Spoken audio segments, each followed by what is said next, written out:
अस्सलामुअलैकुम दोस्तों, प्रोग्राम सरनसरा पांध में गोठ आओ थर खां नौजवान शायर जगदीश कुमार नाजानी सोढ़ा जो इंतखाब संदसी बेहतरीन नज़म।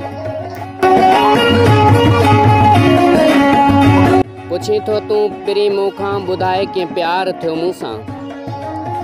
पुछी थो तूं पिरी मूंखां ॿुधाए के प्यार थियो मूंसां।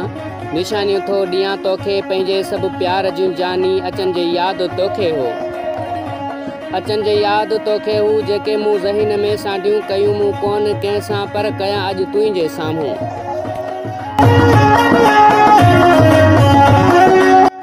घणे कुझु वक़्त खां अॻु में ॾिठो हो मूं तोखे जाना। पुराणे ॻोठ पंहिंजे में अकेलो वाट तां रुलंदे। लॻल सावण हुयो महीनो वठलो मींहुं सॼे थर ते कतारूं के करे बादल। उतर खां यार आया पे थधी तो बूंद में पुसंदे चरी तो वार खोलिया हुआ। आईने में ॾिसी पंहिंजा उते तो टहक टेड़िया हुआ। ॾिठो हो कोन तो मूंखे ॾिठो मूं तोखे साईं।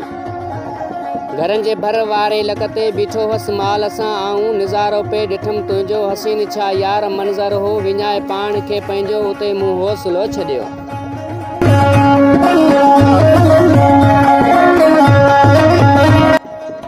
वरी ॿिए ॾींहं जो जानी सवेरो यार तूं जागी खणी लोटो। तूं टामे जो करे उतां खीर जो बानू।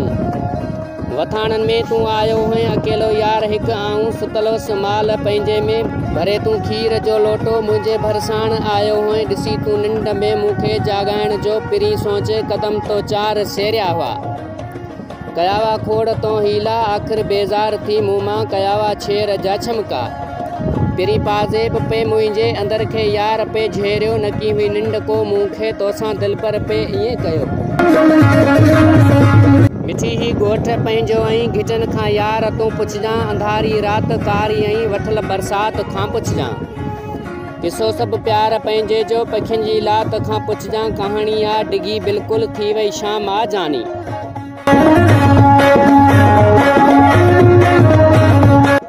अञा दिल थी चए तोसां कया मां खोड़ के ॻाल्हियूं। पुराणे प्यार वारियूं अॼोके दौर जूं ॻाल्हियूं।